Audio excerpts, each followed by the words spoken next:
Ever feel like you're doing everything right? You have the strategy, the hustle, the vision, yet you're still hitting invisible walls? Like something fundamental is out of alignment, holding you back from truly manifesting your desires, whether it's in your career, your finances, or your relationships. You're putting in the work, but the results feel disproportionate, or perhaps you're constantly exhausted trying to keep up. What if we told you that the secret isn't just what you're doing, but where you're doing it, and how your physical surroundings are either amplifying or sabotaging your energetic blueprint? The very air you breathe, the sounds you hear, the visual landscape around you, these aren't just background noise. They're active participants in your personal quantum field. Welcome to Quantum Sovereignty. Today, we're diving deep into one of the most misunderstood yet profoundly impactful aspects of your human design chart, your four arrows.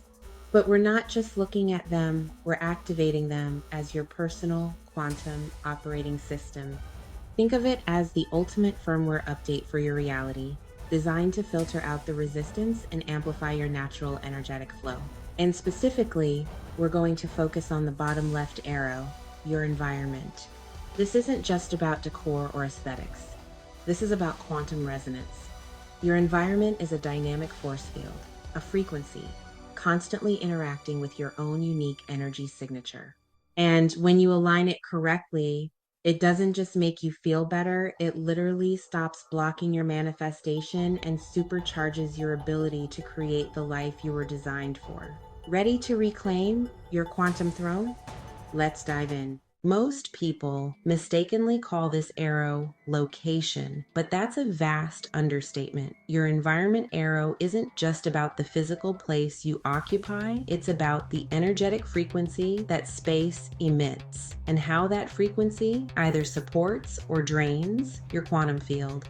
It's the subtle, often subconscious, energetic input you receive from your surroundings. From a quantum physics perspective, everything is energy, vibrating at a specific frequency. And you, with your unique human design, are a highly specialized energetic receiver and transmitter. If you're trying to tune into a specific manifestation frequency for abundance, connection, or creativity, but your environment is playing a completely different clashing song, you'll experience static, resistance, and ultimately blocks. This isn't woo-woo, it's physics. Your cells are literally responding to the frequencies around you. This impacts everything. Professionally, are you in an office setting that leaves you creatively stifled or constantly overwhelmed? Do you struggle to innovate or make clear decisions because of your physical space? Personally, does your home feel like a sanctuary that recharges you or a source of chronic stress and depletion? Understanding your correct environment is the first step to unlocking true quantum sovereignty in all areas of your life.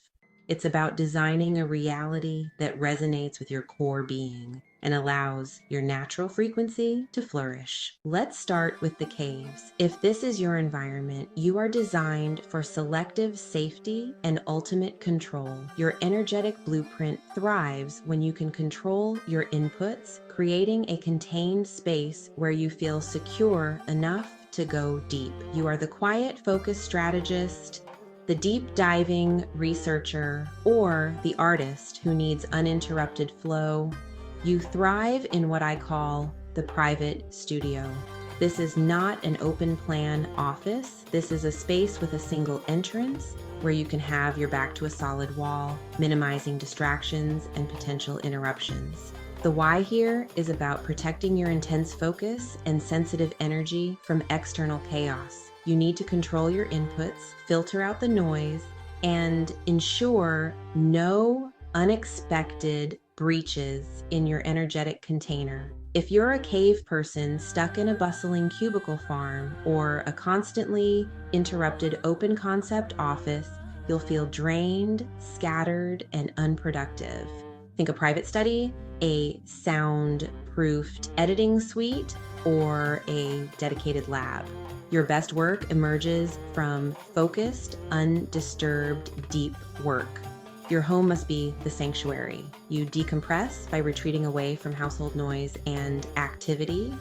You need a dedicated space, a den, a bedroom, or even just a specific chair and corner where you can withdraw and recharge.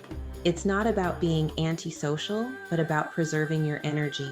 Guests might be fine, but you need to initiate and control the social interaction, retreating when your energy wanes. Perhaps a cozy reading nook or a secluded garden spot for reflection. Next, we have the markets. If this is your environment, you are designed for the buzz of commerce and the energy of exchange, both internal and external. You are fueled by ambient interaction, the dynamic ebb and flow of human energy around you, and the potential for spontaneous connections.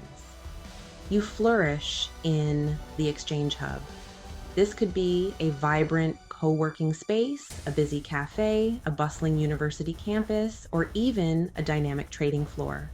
The why is that you absorb energy and inspiration from the general activity, even if you're not directly engaging with everyone.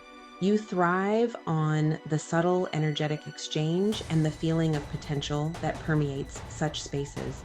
Isolated remote work in a silent room would deplete you. You need to feel the pulse of potential connections and opportunities to be at your best.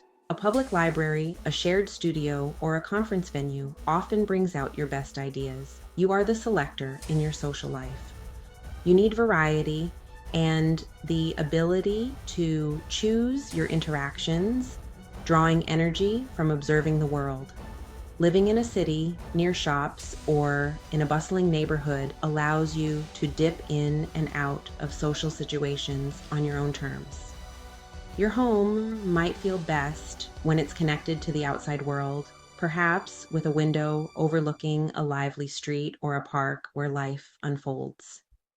You might enjoy socializing at community events or outdoor markets. Now, for the kitchens. If you are a kitchen environment, you are the alchemist, the transformer. You need to be where ideas are cooking, where creativity is simmering, and where resources are being actively transformed from raw materials into something new and valuable. You thrive on the process of creation and transformation. This is your alchemist's lab. You thrive in brainstorming sessions, collaborative studios, or project rooms where people are actively creating, discussing, and experimenting. The why is your need for sensory input, the smells, sounds, and sights of active creation to fuel your own transformative energy. Stale, silent cubicles where nothing seems to be happening will leave you uninspired and lethargic. You need to be in the thick of the action, where the ingredients of a project are being mixed and cooked. Think innovation hubs, design studios, or even a chef's pass in a restaurant. Your best work happens when you're part of the energetic transformation process. Your home is truly the gathering place. The literal kitchen or a central living room where people naturally congregate, share food, and exchange ideas is where you feel most alive. You bond through shared activities, often centered around creation, nourishment, or problem solving. You enjoy hosting and being part of a vibrant, interconnected household, perhaps frequently organizing potlucks or craft nights. Next, we ascend to the mountains. If this is your environment, you need elevation, perspective, and space to breathe. You are designed to see the big picture, to observe from a higher vantage point, and to strategize with clarity. Clutter and confinement are your kryptonite. You require the watchtower. This means you need a higher floor, a space with large windows, or even a metaphorical high-level role where you're not bogged down in the minute details. The why is your need for mental and energetic spaciousness to access your natural wisdom and strategic capabilities. You need a clear view, free from physical and energetic clutter, to strategize and innovate. Being in the weeds or confined to a crowded basement office would be suffocating and prevent you from accessing your natural wisdom. Roles in strategic planning, leadership, or architecture often suit this environment. Your home is the retreat. You need oxygen and a view. Whether it's a literal view from a high apartment, a house on a hill, or just open, uncluttered spaces within your home. Your relationships also need space. You require periods of solitude to process and regain your perspective. You don't like to feel hemmed in, and open, uncluttered environments help you think clearly and maintain your emotional equilibrium. Perhaps a minimalist aesthetic appeals to you, or spending time in wide open, natural spaces. Now, descending into the valleys. If this is your environment, you are all about universal connection and flow. You are designed to be where people naturally move, where ideas and energy naturally circulate, and where you can feel integrated into the collective. You excel in the network. You need to be on the ground floor at the heart of the activity where people flow. The why is your innate ability to sense and connect with the collective pulse.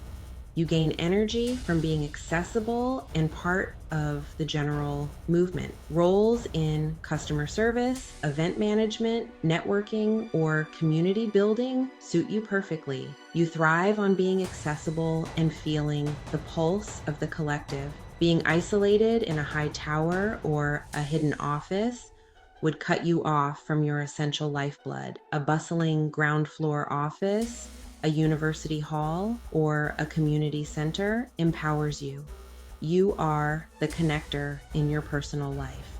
You relax by watching the world go by, engaging in people watching, and feeling integrated into your community.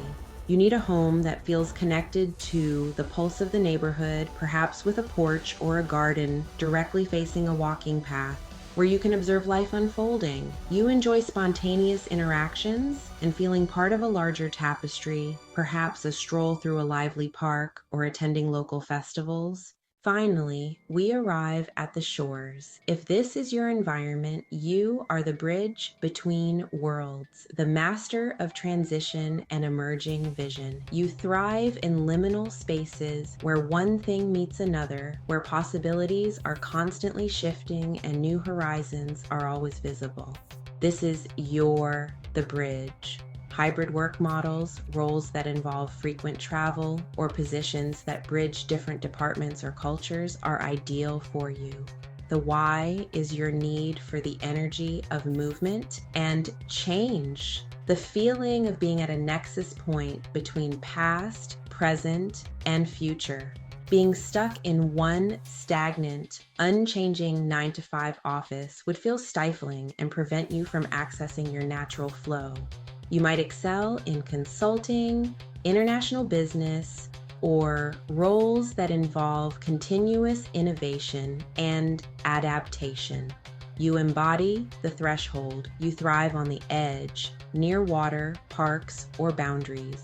Your relationships often involve bringing different groups of people together, acting as a connector or facilitator between diverse perspectives. Your home might feel best when it has a sense of openness, allowing for easy transitions between inside and outside, or between different activities. A home near a lake, a river, or even a park entrance where paths diverge can feel incredibly resonant. You find peace in places of constant yet gentle change. So now you clearly see that your environment isn't just a backdrop, it's an active participant in your manifestation process. When you, as a cave person, try to force yourself into a constantly stimulating market environment, or a mountain person tries to thrive in a valley of constant communal flow, you're creating a constant energetic drain. It's like trying to run an advanced operating system on faulty hardware. This misalignment doesn't just make you uncomfortable, it creates subtle but powerful blocks to your natural flow. You struggle to focus, you feel inexplicably depleted. Your creativity wanes, and your relationships might feel strained because you're not showing up as your most authentic, energized self. You might experience chronic fatigue, creative blocks, or a persistent feeling of stuckness that no amount of effort seems to overcome. You're effectively blocking your own quantum sovereignty, constantly fighting against your innate design and manifesting from a place of energetic resistance. The good news? You have the power to change this. Just by making small, conscious adjustments to your workspace, your home, or even how you plan your social interactions, you can begin to align your environment with your unique human design. You don't need a complete overhaul to start feeling the shift. Even repositioning your desk, adding a specific type of plant, or choosing a particular coffee shop can make a profound difference. Remember, your 4 arrows are your personal quantum operating system. They are the navigational tools to filter out the noise and align you with your true design. When you honor your environmental needs, you stop blocking your manifestation and create a powerful resonance chamber for your desires. You reclaim your energy, your focus, your creative flow, and ultimately, your quantum sovereignty. This is about stepping into the most powerful version of yourself. If you're ready to dive deeper into your own unique blueprint and uncover all your specific environmental needs and other powerful insights from your human design, then we invite you to get your free human design chart from our website. You'll find the link in the description below. And don't forget to subscribe to Quantum Sovereignty for more deep dives into your energetic blueprint, and hit that notification bell so you don't miss our next transmission.